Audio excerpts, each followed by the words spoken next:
Have the Bulls finally picked a direction after trading Lonzo Ball for Isaac Okoro? I'm going to say we did. Now, I know there's a lot of discourse right now on that Lonzo Ball trade. You look on any of the comment sections, oh, the Bulls gave away Lonzo for a bag of chips, this, that, and the other, right? It's what happens when the Bulls make trades. I view this trade of Lonzo Ball similar to the case of Alex Caruso. There was more on the table at one point. You declined what was on the table. You waited. You got bit in the butt. And then you accepted Josh Giddey. This, to me, is the same thing. Isaac Okoro is a good player. I think he'll fit this team. This is a team that lacks perimeter defenders. Isaac Okoro will give you that. He'll be able to knock down threes that Josh Giddey and Kobe White can kick out to him. But you had a first-round pick on the table from the Grizzlies earlier on this season before Lonzo went down with injury. This is another case of the Bulls just coming to terms with things a little bit too late. It is what it is. I don't mind the trade. I like Isaac Okoro. I think Isaac Okoro was somebody that the Bulls are wise to go out and target as one of the guys that they could bring in.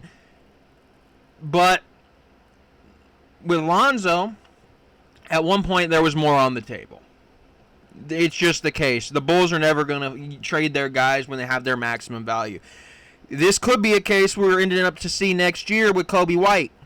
We turned down 2 first-round picks for Kobe White. We all love Kobe. We want Kobe back. This could be a case, though, by the deadline, the Bulls decide, hey, we want to move on from Kobe. They're not going to get another 2 first-round picks out of him. The Bulls just don't operate like that. When they like guys, they hold on to them for a little bit too long, let them lose their value from their max.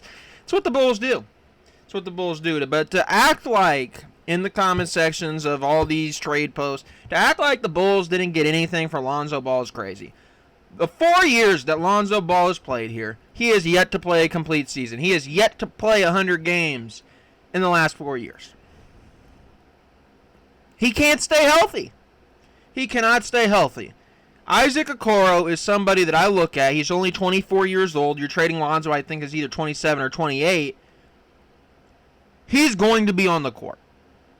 He comes in, he gives you the defense that Lonzo could give you. I believe he's 6'5", 6'6". He gives you some of that. Obviously, there's not the same playmaking, and Lonzo's 3 came along. And you're hoping Okoro's 3 can get a little bit better, but he's a decent three-point shooter. I don't mind the trade, but this is just a case of the Bulls waiting a little bit too long.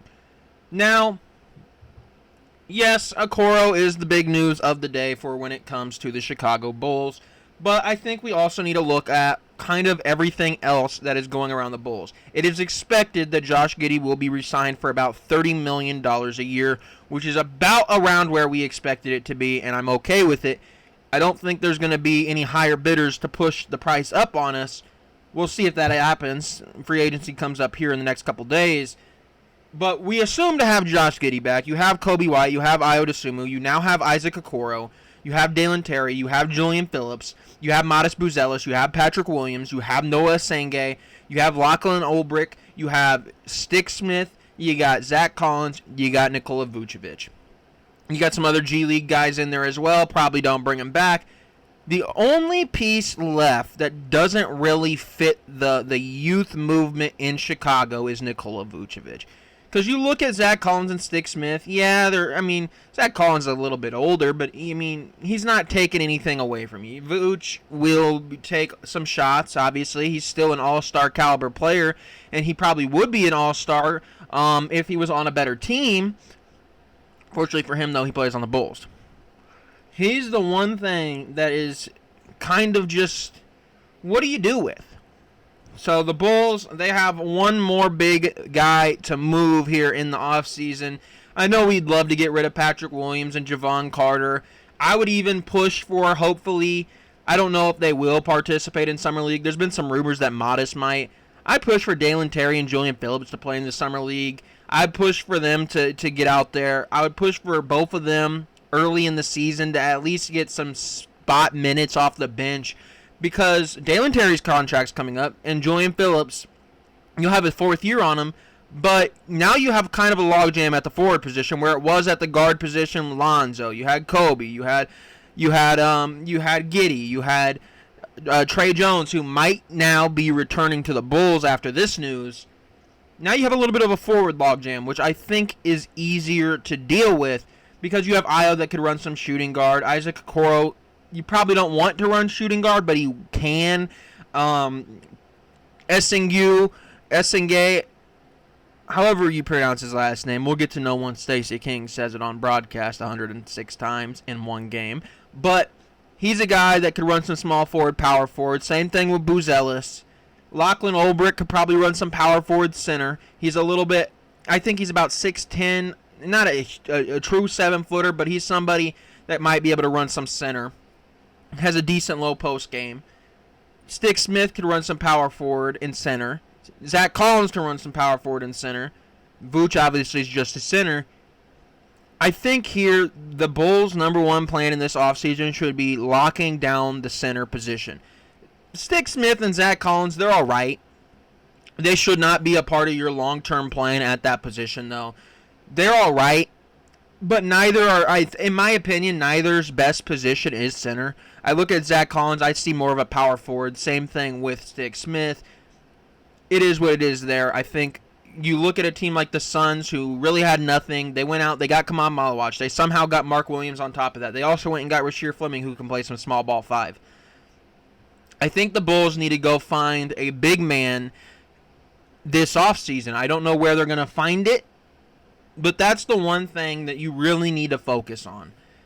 I mean, in the draft, we were all upset you didn't go big man. You got 2 big guys. You got a 6'10 guy and Noah Essengay, and you got another 6'10 guy in Lachlan Olbrich, but you didn't get a true center. You didn't get a true center. You don't want to play Noah out of position there. I don't think that would go well. I think he defensively will be really, really good on 3s and 4s. I like his ability to run the rim. I like him cutting off ball. Not a true center, though. You don't want to run him at center either. Olbrich, you could probably run him at center. But he's a guy that's going to be transitioning from the Australian game into the NBA game. He is a guy that I expect to take some time in the G League. You don't expect to see him this year, maybe not even next year. It might be a 2 or 3 year plan for him. So that leaves you one last chance here, because you got 2 spots on your roster left, right? Trey Jones is going to be one of them. I would imagine if you're trading Lonzo, you now need a backup point guard, which would be Trey Jones. I don't think you should go get anybody else. I thought Trey did a very good job for the Bulls this season. And then I would look for a center. Is that a Day'Ron Sharpe? It can't be Naz Reid. He just got re-signed. I don't know what big men are coming up, but Day'Ron Sharpe is the guy that I think has some potential. He's more of a true center. I think he is a little bit undersized at the center position. But you're going to need somebody that fits the timeline of your new grouping here of Isaac Okoro, Josh Giddey, Kobe White, Ayo Dosunmu, Noah Essengay. Those are your guys. Modest Buzelis is in there for sure. Those are your new guys you're building around. That is your group there with the young guys that have shown something that might actually be able to work long-term and into a team that could be a playoff team, right? Dalen Terry's gotten better defensively, but he's not somebody that at this point you really think he's going to be a part of this long-term. They basically told him such when they said, hey, we're not going to re-sign him. You're going to have to prove it next year. Julian Phillips, he's a second-round pick, super athletic. He's shown a little bit of something, but it's nothing that makes you really believe that we can commit to this guy long-term. If you have him, you have him. Great. But he's not somebody that I think you're super attached to. You really got to find your guy at that big man position that you can sit there and say, we're going to help. This is going to be part of our core. This is going to be part of the group. We're going to try to build around this. I don't know who that's going to be. Or is it going to be coming up in a Vooch trade? Could you see something along the lines of... I think you still need some shooting now that you have Okoro, who's a solid three-point shooter, but it could be a little bit better. Essengay, not really his game at the moment. You hope he can develop it. I think really the Warriors just start to make less and less sense to me. Because there was that Kuminga. Oh, they're going to go for Kuminga. This right here, going for Okoro, means they should have zero business. Zero business going for Kuminga. And I know why people wanted to go for Kuminga, because he was an extremely high-rated prospect. He was a guy that people thought could be a star. I think it's more with Kuminga that we just wouldn't have the shots here for the Bulls for him to take.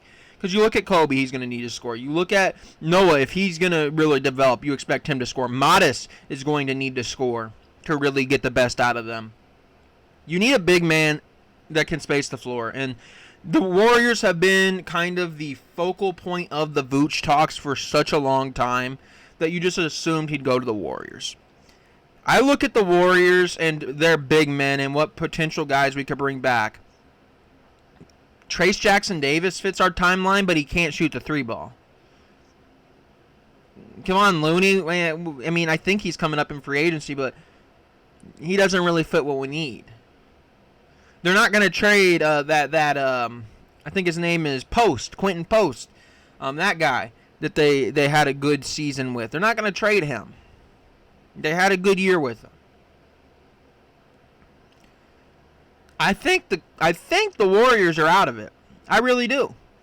I don't know what other team could come calling for Vooch. Nobody really rings to the top of my head. Who do you get? Who do you get? The one last question for the Bulls is, what do you do with that center position? I don't know. And I think you could have helped yourself out if you got first-round picks for Lonzo when you had the opportunity. If you took the multiple first rounds for Kobe, you could have been able to do something. At this point, I just expect Vooch to be around. I expect him to be around. I look at a team like the Lakers taking advantage of us and trading up. That's kind of what the Bulls need to be doing, is trying to find ways to get guys onto the team that they believe in. I think they do believe in Isaac Okoro. I really do. But I'm looking at a team here that did not believe in any of the second-round prospects when we were all sitting there like Rasheer Fleming's there. Not Danny Wolf. Ryan Kalkbrenner's going to be there. You have Maxime Reynaud's going to be there. There's a lot of guys that had some belief in. The Bulls not so much. I don't know what this team is doing. We'll see. We'll see what we do in free agency. All I can tell you is I think the players are fine. I like Okoro. I think he'll have a good role on the team. I think he's somebody that fits. But the Bulls front office continues to prove why we should not have trust in them. Not because Okoro's a bad player. I like Okoro. That's not it. The Bulls continue to pass on opportunities to really gain assets time and time again, and then they make a trade too late for about an even trade there. You would have won the trade if getting a first-round pick. You'd have Marcus Smart to deal with, but I think he'd be really good for the locker room and a guy that could really help out defensively. But the Bulls are always one step too late. We'll see what they do with Vooch. We'll see what they can do in free agency. But the Bulls, I think this could have been sped up a lot quicker if you're the Bulls. But I think you're starting to see small steps towards finally realizing where your future lies. It took them forever to trade Zach DeMar. It's taking them forever to trade Vooch. It took them forever to trade Lonzo. But they're slowly doing these things to move in the right direction. They're slowly getting there. At this point, it is what it is. You can't really change how fast they're going about things. But I like the Okoro move. I think the Bulls are slowly starting to go in the right direction. But the problem is they could still make moves here with when you look at Vooch. You need to have Kobe re-signed for that to make sense, right? Because those are pieces that long-term would have helped you out. Having 2 first-round picks, if you don't bring Kobe back, next offseason you risk looking stupid. That's simple. I like Kobe. I hope he's back. I really hope for the sake of this front office that he's back, because you'll look back on this next year and be like the Lonzo situation, and why did you turn that down if he wasn't really in your plans? So there you have it. There you have it. The Bulls, I think, are slowly getting there. I think that we're making moves with the right frame of mindset. It's just how they go about it, not very good. You look at the Lachlan Olbrich pick, not a pick I have any issues with. Here's the thing, though. Up until draft night, every pick that got traded included 2 second-rounders. It was either this year's second and a next year's second, or 2 later seconds this year, or something along those lines. The Bulls just gave it up for cash. That's the thing I still can't get over. Instead of getting to 45, seeing what fell to you, and then trying to leverage it over a team like the Lakers who might want to move up, be like, hey, if you really want to move up, we're going to need that second rounder from this year at 55. We're going to take Lachlan Olbrich with it. We're going to take a future second as well. Not the Bulls. The Bulls don't need anything because they just need cash. I don't really know what they need cash for, but they need cash. Anyways, let me know down below. Are you starting to buy into this Bulls team? Maybe I'm just delusional and having false hope for something. But I'm looking forward to the Summer League. I'm looking forward to Noah Senge in Summer League. I hope Lachlan Olbrich plays. I'm not sure if he will. I don't know. I haven't heard much on that. He is on a 2-way contract, so I assume he will. We got him, I think his name is Caleb Grills out of Missouri, about 6'5" or something like that. He's a small forward, shooting guard-ish kind of guy. I'm not exactly sure on his size. He's supposed to be a 3-point shooter, 25 years old there. You got Wooga Poplar coming in. He's another guy that was a March Madness name for people. 2 decent shooters. Maybe they stick, maybe they don't. I don't know. I was hoping they might go for a Hunter Salas. I was hoping maybe Dink Pate would get a call. Dink Pate still ain't got a call, at least to my knowledge, so there might be a lot of concern about him because he hadn't really worked out in the G League, but he was a really high potential guy, super athletic guy. I don't know. I don't know what the Summer League roster is going to ultimately look like. There's some talk that Modest might be on it. I would push for Julian Phillips and Dalen to be on it. I'm not sure if they can after a certain amount of years or whatever, but I would push for it if I were them, because you would like to see Dalen and Julian Phillips give you something. You'd like to see them give you something, and if even that something is just providing value and being a trade candidate and being able to get something for them before they leave, I think that's still worthwhile. But those are 2 guys that you're kind of just, I think, here losing in the shuffle with this Isaac Okoro move. So you might see them at some point try to shop Dalen Terry and Julian Phillips. But anyways, I'm going to get on out of here. Thank you for watching, and I will see you all next time.